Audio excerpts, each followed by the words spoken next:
Hey, welcome to another episode of Spilling the Beans. Today I'm sitting down with Kelli Garrett, my dear friend and local real estate investor here in Charleston. She invests passively in real estate as an LP in, I think, several thousand doors. She also is a general partner in around 1,000 doors.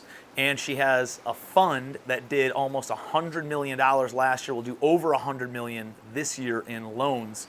Hard money, short-term loans to active real estate investors. And so she's got a perspective on the market and what's happening in the marketplace and what's happening in the economy in real time from many different angles. And so I think you're gonna get a ton of really good insights. I'm gonna pepper her with questions about all the things that she's seeing in the lending world as being an investor, as being a borrower, and as being a fund manager in today's current economic stance. So I'm excited to sit down with her. I think you're gonna get a ton of value out of this. Let's go meet up with Kelli.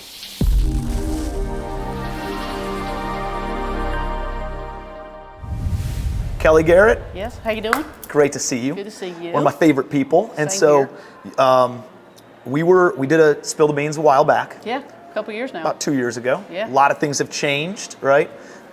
We've done a bunch of deals together since then, and a lot of things, some really good, some we're partnered with some other folks, or things haven't gone exactly. But it goes to, we were talking offline about like the character and just having those conversations and moving through things and the market changes and management companies and all this other stuff. And there's been a lot of progression in your investment fund and a lot of things. And so like I want to talk about all of it. I want to talk about a lot of those things. So a couple of the recent conversations that I've had have been about operators or management companies and things like that, and how to deal with them as the market changes and as things tighten up and really true colors start coming out. And I think one of those things is navigating conversations with lenders. And Rehab Wallet, your debt fund that does a lot of hard money lending to flippers and people who would buy fixer-upper houses and small commercial type deals.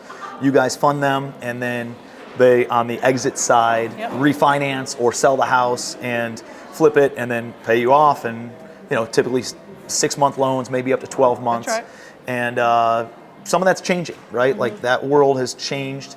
And I'd love to understand from a perspective of, as a lender, as a hard money lender, lending to people in both the residential fix and flip and the residential fix and rent and the commercial fix and rent space.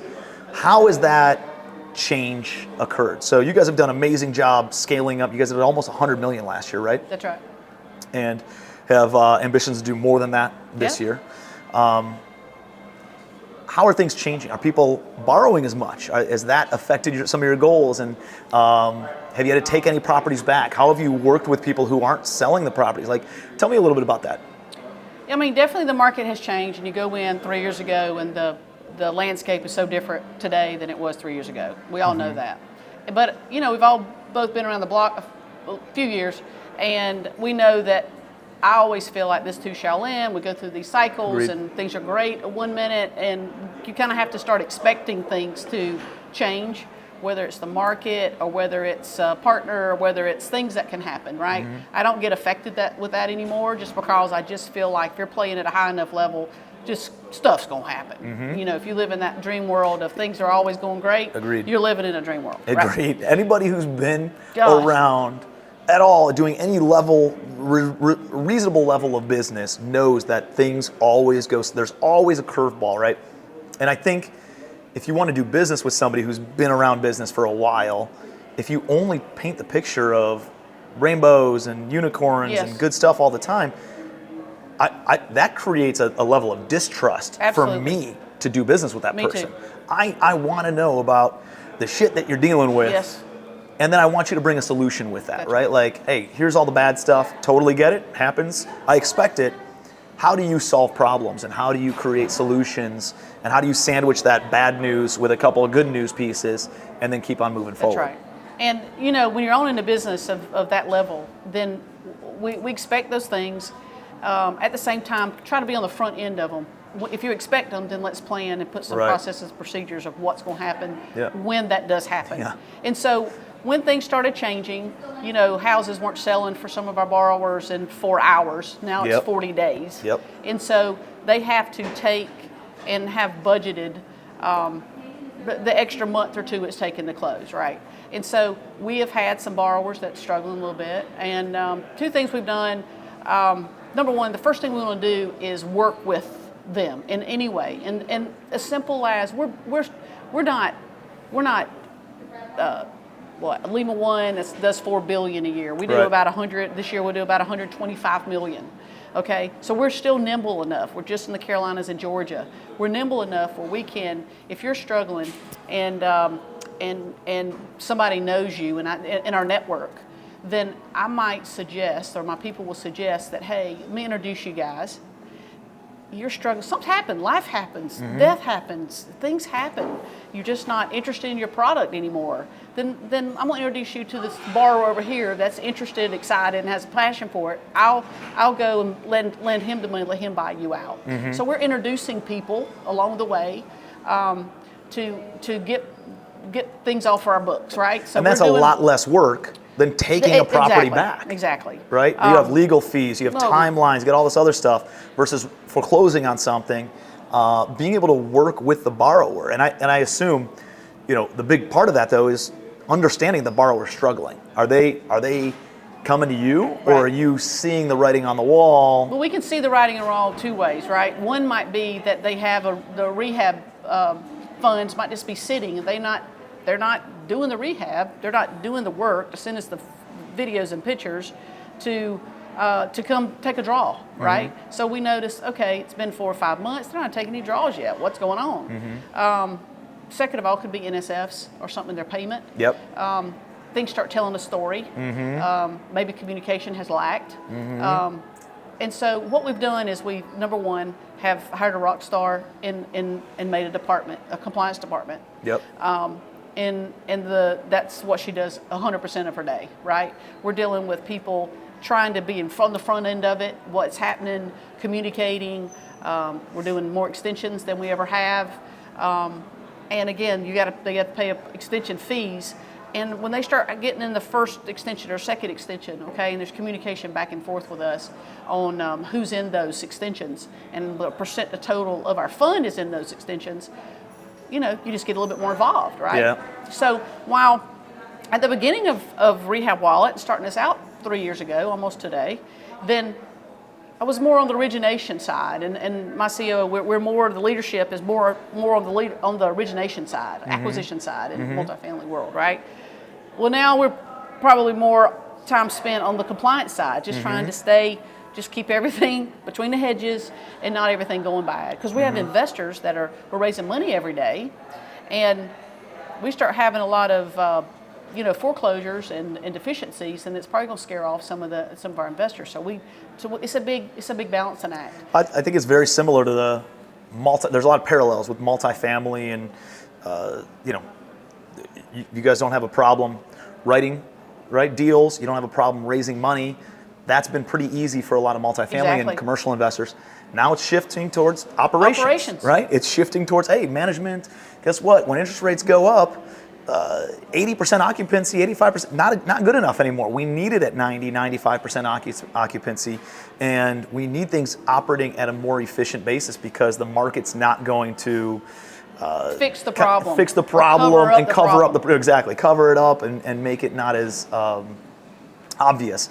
And so, yeah, I mean, similarly, you guys are focusing on that, and we've been all hands on deck on a lot of, as you know, on a lot of operational type of things, and properties that got to 90% of the way there and just never finished the last 10%. Whether that was our own fault, joint venture partners' fault, management company's fault, whatever. Like we're like, we cannot have any sort of lack in operational efficiencies anymore, guys, because it's just too tight, right? We either have to refinance, we got to sell, we got to do those things in the next 12 to 24 months. We don't know what the market's going to look like, so we need to focus on that stuff. That's the differentiator in the cash flow too, right? It's like, it's not at 80%, between 80 to 90%, you think, you're just bumping it by 10%, so you make 10% more money. No, that's 100% of the cash flow in that deal. No doubt. And so on the compliance side, from a lender standpoint, I love that you've seeing the writing on the wall, right, understood this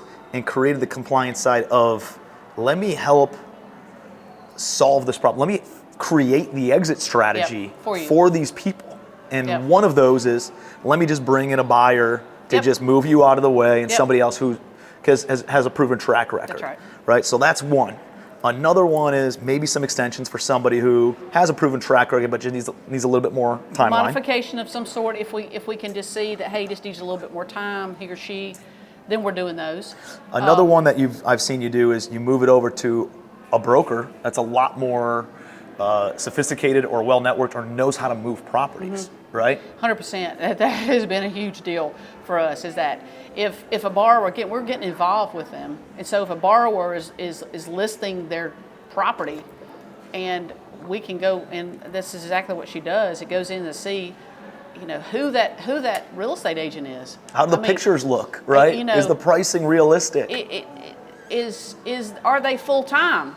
Are you, the borrower, also a part-time real estate agent trying to sell your house and save a few $1,000s while the payment to me is higher than the commission that you're making this deal? Good Stuff point. like that, and we're bringing it to their bringing a rock star agents in some of these areas to the table and pretty much say, move it over to him or her. Move it over to him. He is a professional. You're not a professional, and let's get this thing moved. So I'm just suggesting that thing, and it's happening. It's working out well. Good. And so again. But it's a multi-pronged approach, right? Like you're either doing a loan mod, you're extending, you're introducing somebody else to take it over, you're introducing somebody to help sell it. And the big one, the exciting part is that we're opening another company. I love it. I love it. And doing a startup with a rock star. I'll say his name, Whit McCarthy. Yeah, great friend. He's been on Spill the Beans. Absolutely, he's part of our network, part of our community, and knows that world of long-term products and programs. And so we inked a deal last week actually. And it'll start up, be ready to go by 8/1. And so we're actually preparing and starting a company to take some stuff off of Rehab Wallet's books at the same time, giving a program and a good program that people can actually qualify for, because the needs on the street in Charleston, well, not just Charleston, in the Carolinas and Georgia, where we're actually already at. So we'll be able to take more of the map with this program. And not just be consolidated in Georgia and the Carolinas, because we raise our own money now, and there's just so much money there to go. I only have to stay in my little footprint with Rehab Wallet. We'll be able to spread it out here with Consistent Capital is the name of the company. And so Rehab Wallet will still stay pretty much in the Carolinas, but you'll be able to do, and this Consistent Capital is going to be able to do long-term loans, the 30-year amortization rental loans, which is an exit for all these people. If they can't flip their house, but they can rent it, great, here's a new 30-year mortgage, throw a renter in place, and now you got a 30-year note on this thing, and you could sell it in 2 years, but it gets it off of your books. Correct. Or for guys like me who are just buy and hold, I come in, get short-term funding in order to turn an apartment building or a small commercial property, and then I have an exit strategy on that side of things. And so you're filling the gap as a business owner and leader of our world. If we're not thinking ahead, and then a last thing is locking arms with quality people, right? Is I know Whit's background. He knows us. It's been a little negotiation, but I knew who I wanted to partner with, and he knew who he wanted. We just had to work out the details. But the strength of the partnership is huge, and the intellect and experience in certain programs. I've got the short-term program figured out, and the team around that, and then he'll handle the long-term program there. Yep. I think there's and you did a small deal with him too, right? Like, isn't that like you guys are all partners in the helm together, aren't you? No, I'm not. Oh, you're not? Well, no. at least Dusty he knows Dusty, and he knows Dan, and like there's other people that you partners with who have partnered with him in the past, and so you know how you do business together, and you see how people. Yeah, we had been eyeing each other, you and I eyed each other for a long time. Right. I think I told you, I was honest with you. I joined your mastermind to learn more about you right. before I went and deals with you. that's just the way I think we all roll. Yeah. And I've been watching him from afar, and then it just happened to be that, his company that his dad started and funded just kind of got sideswiped by the bank that bought them out. Yeah, they got bought by a bank, and then that bank's, hey, we're not going to make any changes. Now they're making a lot of changes. Exactly. Right? And it creates an opportunity for him to go move. out on his own. Right. And be, instead of just being an employee, now Right. be a partner in the business. And then somebody smart like you who sees his network, his work ethic, says, hey, how do we join arms here? Exactly. How do we link Exactly. arms and do something together? And Exactly. I think that, and again, going back to having an exit strategy allows it, and you can take a look at what these lenders over here with Consistent Capital are, how they're underwriting the deals and how they're reviewing, and then you can backtrack into the loans that you give with Rehab Wallet, knowing you have the exit strategy lined up. No doubt.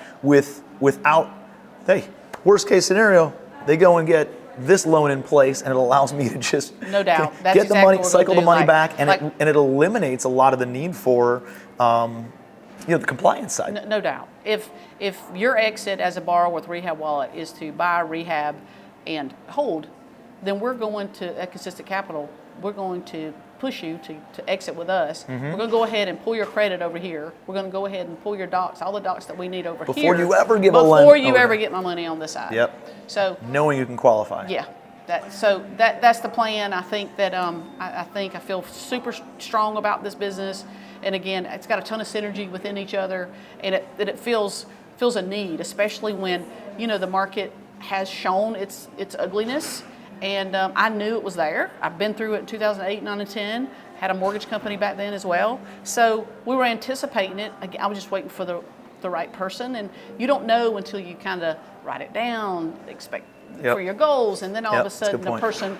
person just comes around, and Civic goes, again, it was time for him, good timing for us all. Yep. And it's worked out. So, It will work out. do you know what the loan product looks like over there yet? Is it going to be available for, most residential buy and hold lender type products are all like 90% based on the borrower, right? Yes. I did one deal actually with WIT on a house, and my tax return is I have 45 or 60 different businesses. I don't even know how many, right? I have entity level tax returns. I have parent tax returns. I have flow through. I have different other businesses. I have K1s from, I probably have 60 different tax returns that all funnel up to me. To you And it's personally. a total nightmare Exactly. for a To underwrite. residential lender to underwrite. Right? No. So I go to WIT and I'm like, hey man, here's my credit score, right? Here's my liquidity. Here's my personal financial statement. Here's the property itself. Can you give me a loan if I just give you these documents? And he's like, yeah, I can do that. That's easy. I know you, and I can get this underwritten for you. And that was for somebody like me who's got a lot going on, and there's 6 and 7 figures out of my bank account every single month. Right. And to go to a local bank and say, hey, I need you to source this No. and this, and it just doesn't. No. It's not worth it to me No, to it's even not. do that, No, right? it's not. It's And not worth the 50 basis points you might save. It's yeah, not exactly. worth it. So I'd rather go to WIT and say, hey man, what can we do over here? Like I don't need this to be underwritten that way. I just want this, what are the products? And so I guess my question is, does that loan product exist with you guys where it's more, general borrower base and not based on, underwriting all the tax returns and having to source all the income, but like just saying, hey, here's my liquidity, here's my tax return, here's my net worth, here's the property, Right. here's what the rental, I have a lease in place, and I needed to show all that stuff, and we had it all lined up, super organized, boom, close the loan. Great. Is that similar to what Absolutely. the new product's going to be look like? What the greatest thing is when you're doing something from a startup, and the relationships that WIT has with some of these the funding companies that we're going to use, is that you're able to prepare and put together programs based on some of the things that WIT has seen out in the area. Interesting. I Somebody love that. like you, right? That has all those LLCs, and you do not want to underwrite those. Yeah. Will we do bank statement loans? Will we do something like that that's Yeah. going to get you around? That's called, Yeah. maybe some just different Alt-A type of programs. Rental loans, meaning based on DSCR, meaning 1-to-1. If your rent's $1,100, then your payment's $1,100. Well, okay. Okay. Minus a 25% like the deficiency of some sort. So he right now today is working, actually is up with a company in Greenville that we're actually going to work with, and they are really manipulating programs together that we actually are going to be the kind of the what do you call it, like the pilot of programs. And so we're working on these programs every day, and so that's what he's doing right now. And so I hope we'll be able to do it instead of it being like you want to pull your fingernails out to get a loan. Rehab Wallet has been able, because we have our own loans, our own funds, we've been able to do asset-based lending, meaning I don't pull credit. I care about the asset and I care about the borrower. Other than that, of course, there's a few things we want to look at. Yep. But over here, when we're using somebody else's money, then and lines, then we'll have to pull credit and do all those things, verify income and verify deposits. But the program's going to be manipulated so that we can actually do some business instead of being so restrictive. How about another gap in the market that I've noticed is like the short-term rental lending. Hey, I could get $5,000 a month in short-term rental income. Can you underwrite it to that? Obviously, the LTV might be lower because the annual lease might only be $2,500 a month, but I can get $5,000 if I do short-term rental. Everything else is checked out. What does that look like? Yep, and because short-term rental is such a beast right now, it's the thing, right? Especially in like a Charleston, South Carolina, and some of these like when coastal areas. When laws have already passed and there are laws on the books to know that they've been here and they've had their longevity. Right. That they're not going to just pull these laws off the books, because what's been happening with some of the long-term programs has been that, okay, they say they do short-term rental programs, but yet they base it on what happens if. Does the long-term rent, the year rental, if something happened in the short-term market, does those numbers still work? Well, that's just really not what we're looking for. So we were just talking about that, and that's some of the things that, again, those are those programs. They've started. Other lenders are already starting to do that, and we want to be on the forefront of being able to do that too. Well, you're in a market where the house values are strong enough where, and the demand is strong enough where, you can still probably get a good amount of LTV, even if you did underwrite it at the lower. But like on the opposite side of that, I'm from Cleveland, obviously. There were people buying houses over the past few years up in Cleveland, Ohio, that, you could buy a house in a C-class neighborhood, but kind of close enough to downtown where people would come in for work or come in for one of the ball games or something like that, and they'd need a place to rent. But you can buy the house for $50,000, put another 40, 50 into it, and make it look really nice. You're all into it for $100,000, a 4-bed, 2.5 bath house or something. And but none of the other houses are selling for $100,000 in that area. And then they would show the short-term rental income. And that short-term rental income put a valuation on it of like $250,000. And so they got like a 70% loan on that, which is like $175,000. Right. And there's not another house in the area that would sell for half of that. And a couple of these properties went back. Yep. You know what I mean? And so it can go both ways. So I can see how it absolutely can go both ways. And we're going to step our toe into this world, right? We all, just like we talk about with partners too, is that we're stepping our toe into a partnership together too. We don't know exactly, so we're going to have a proof of concept, going to slow play it. Yep. It's not going to be not when this debt market is wacko right now anyway. Yeah. Is that we're going to slow play it, calm our egos and calm our growth issue that we all have, and be like, let's just work and see how it goes organically, using somebody else's funds. Yep. Of course, you make less money that way. Get our foundation set up with our team. Yep. And then we'll end up getting our own lines at some point. We could do it today if we wanted to, but it's just not something I want to do right now. So you could broker it, all right, and just make a couple of points of a fee on it, like these other lenders. But the other thing that you could do is, which I think you guys are going to do, is table fund it, right? It. So that's really almost like transactional funding, a wholesale deal, right? Where it's it's white label, meaning like the borrower. Maybe I'm using Lima One's lines. Lima One is a very large out of Greenville. I do a bunch of deals with them. Okay. And so let's say we're working with them, and all the paperwork will be done in consistent capital, but there'll be one form at the end, just like a servicing form that says at the table it'll be funded by Lima One or whoever their funding side of their business is called, right? And that's who's going to service it, and that's who's going to roll with it. That's called table funding.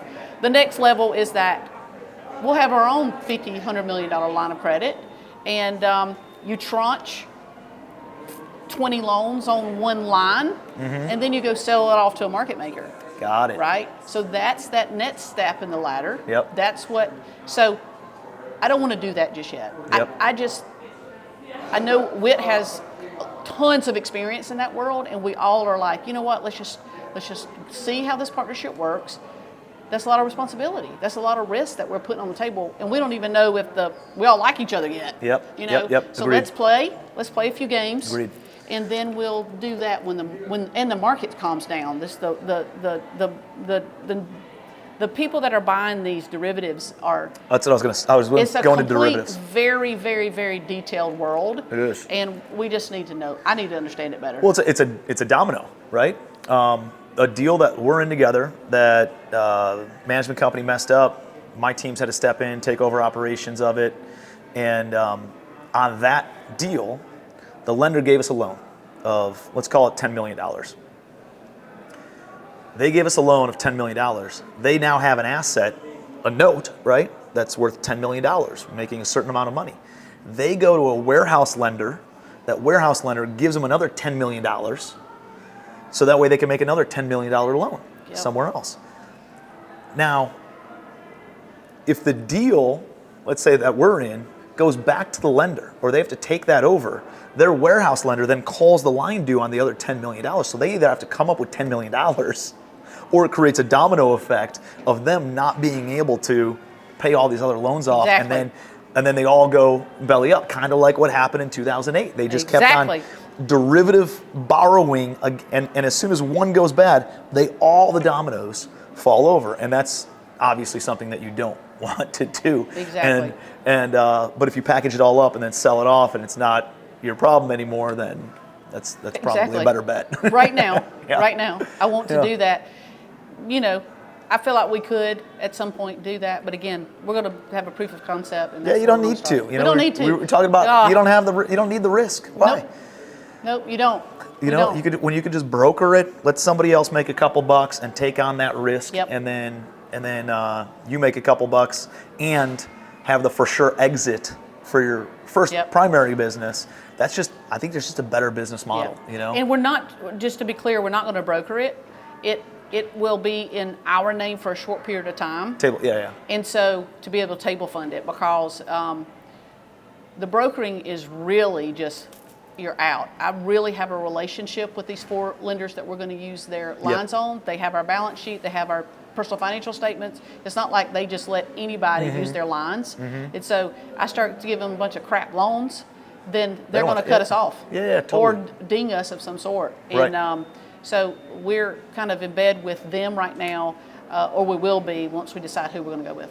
That's fascinating. You know, it's just an interesting part of the world. So they give you some general parameters that you got to follow, and then Yeah. you can kind of get a little bit more flexible inside those Absolutely. parameters. Absolutely. And say, hey, I know this borrower, I know their balance sheet, I know their track record. Maybe we'll get a little bit more aggressive on that one, Exactly. or not, or look with that. And then what do the rates look like on the long-term product?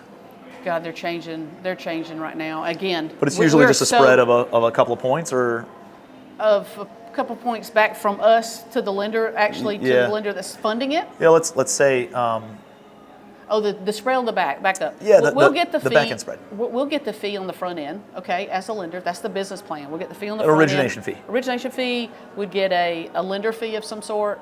And then you make a small yield, meaning there's a matrix that gets sent out. Rates change every single day. Yeah. Every day. Every day these a rate very- sheet will come out. These a are fixed rate sheet. loans, though, right?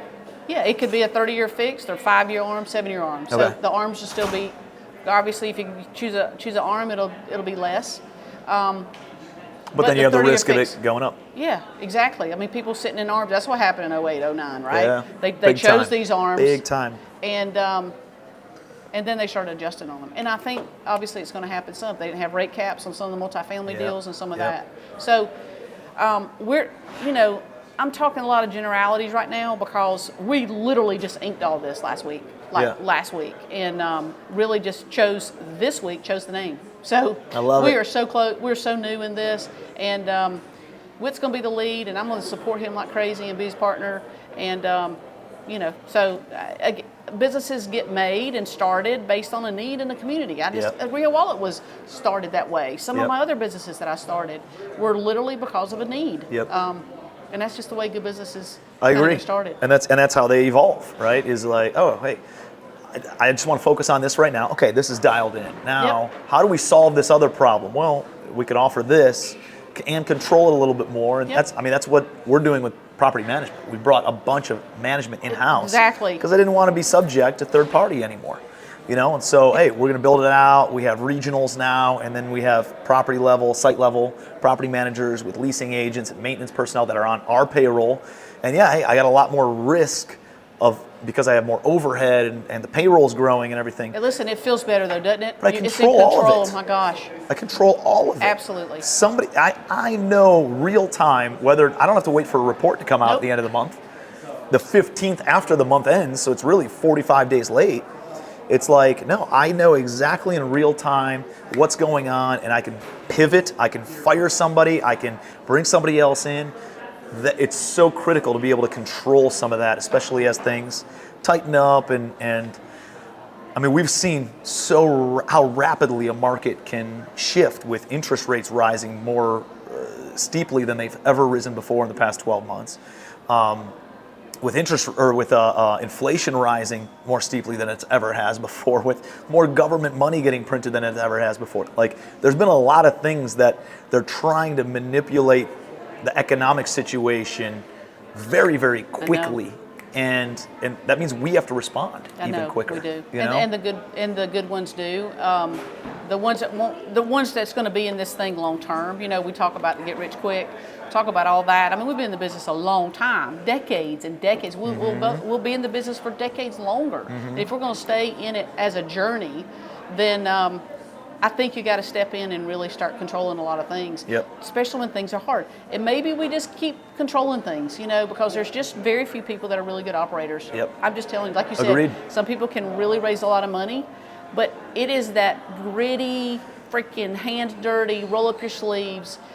I think you say it all the time. Clean some tables, kick tables over, click chair. There's just sometimes you got to do it, and just there are very few true operators out there. And if we're that, we're just going to have to be that, and grow our team around our culture.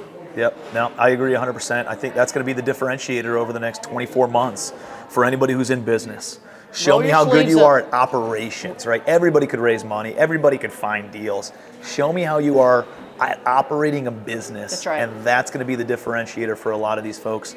And I think there's going to be a lot of properties that come back and opportunities that are created for folks like you and me to say, hey, can you take this over? Can you turn the ship around? We'll give you the loan at their basis and or below their basis. Right. And, it creates opportunities for us to step in and with a proven track record. Ultimately, we're business owners, right? But real estate is the wealth builder. So just like I think we talked about it a lot lately, is that we'll run a business, take distributions from our businesses, and then dump it in the wealth builder, which is the real estate portion of it all. So whether it's your educational or your property management or whatever it is, it's ultimately hitting back over here on the real estate side somewhere, because that's our residual wealth builder that will be here forever and for your kids and for generations to come. And it's been around for a long time. It'll continue to be around for a long time. And we have enough familiarity with it where, again, if anything happens, we know that we can step in on that and clean it up, and we know how to turn that ship around too. Exactly. So it's interesting times. I'm excited to see what happens. I love that you guys are continuously improving and pivoting and finding new ways, new strategies in order to help out your borrowers. And that to me shows that you guys are good business people and, again, can continuously evolve so that way you don't go extinct. That's right. Exactly. That's not where we want to be. And locking arms once again with the people that, that beat by your drum and that aren't afraid to work hard. I think that there's just a lot of people at times, and maybe all of us have gotten into it at some just relaxing. And I'm not telling you not to go and enjoy your life or what have you, but staying involved and getting those reports and knowing your numbers and tracking your numbers. I've just realized I didn't know that this happened until I coach people and I talk to people so many different times, is that how hard it is to push somebody to track their numbers on a monthly basis, to know exactly what you're bringing in and what you're spending and how things are going and so forth. And we probably all get a little relaxed at times, but if there's any nugget that I want to push out to everybody is that this ain't the time to do it. The next 24 months is the time when you just really roll them up, get gritty, relax after that maybe, sprint a little bit during these next 24 months because it ain't over. I was looking yesterday, we're looking for a primary residence, right? And to make some moves out of condo.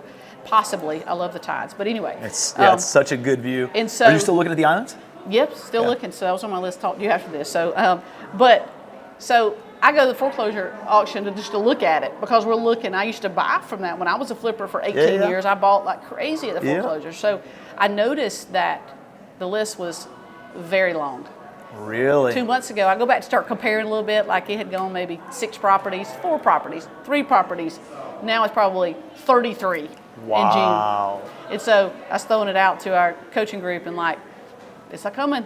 Wow. So it's another tool in your toolbox to buy things from. So, have great friends that are corporate at Wells Fargo and sends me a lot of things that are coming through that they could just see the increases of BKs and foreclosures have just started to tick in because everything lags everything, right? So real estate will lag foreclosures and lags BK. So they're up 30, 35%, 33.3% for the last 3 or 4 months, and so it's coming. It's coming. Yeah, I think you got to be flexible. You got to be malleable. You got to get ready to start pivoting and paying attention. And the more tools you have, the more understanding of creative finance, the more relationships, right? Like that relationship capital of knowing who to ask questions to. Yeah. Maybe they don't have the answer. Maybe they don't have the solution, but they know who to connect you with, who does, and just being in those, having these conversations. Yeah. So powerful. So that way, like, I didn't know that there were that many foreclosures happening right now in Charleston, just in Charleston County. I didn't go to Dorchester. And it I creates didn't go to Berkeley. awareness.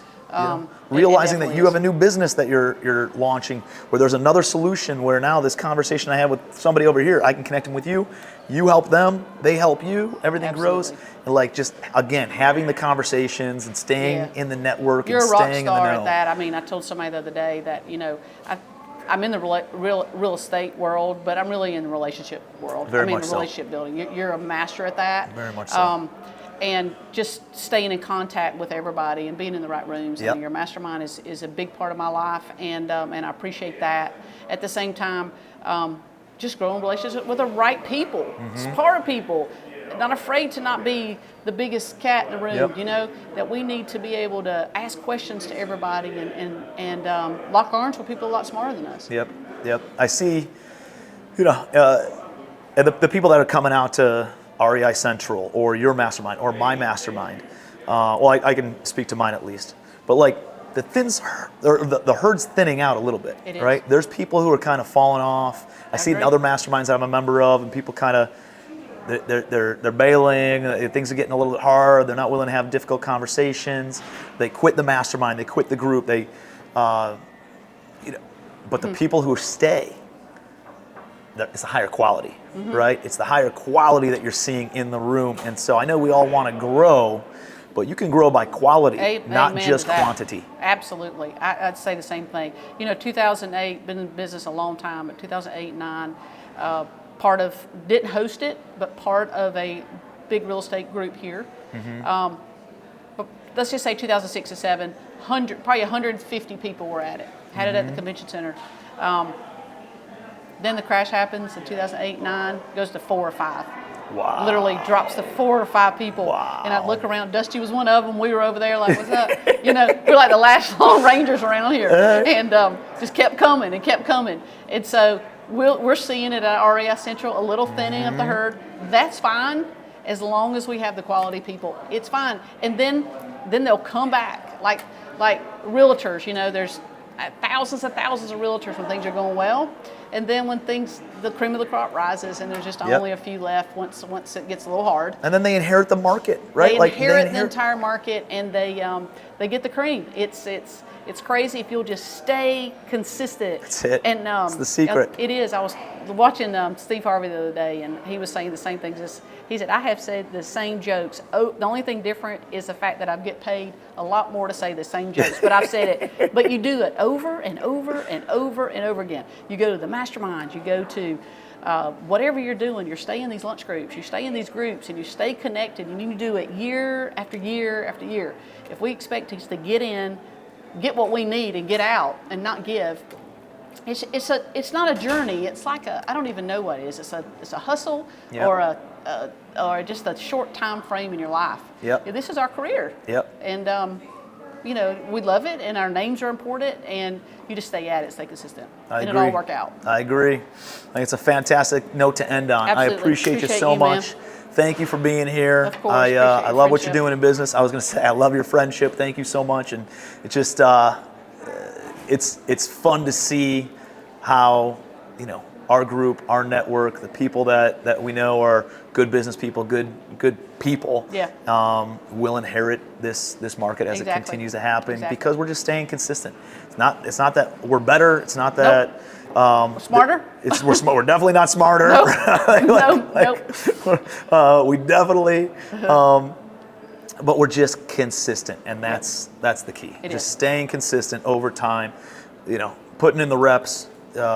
Just doing the activities that we know lead to results, and just watching that continue, staying relationship focused as opposed to transactional of trying to make a couple bucks in this deal, and thinking, how does this set me up instead for the next 10, 100, 1,000 deals that I can do over the next 10, 20, 30 years of my career, as opposed to this get rich quick. And I think that's the differentiator, making those long-term decisions as opposed to just short-term subject to the circumstances that I'm in right now.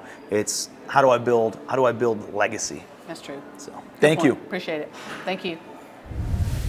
Hey, hopefully you guys got some really good takeaways from that. Make sure you're connected with Kelli. She has access to money and a lot of money. So connect with her on social media, friend her up on Facebook, and send her a message. Let her know what you got going on, and make sure you're connected. And by the way, if you're not a member of Legacy Family, she is a member of Legacy Family. She comes out to all of our events.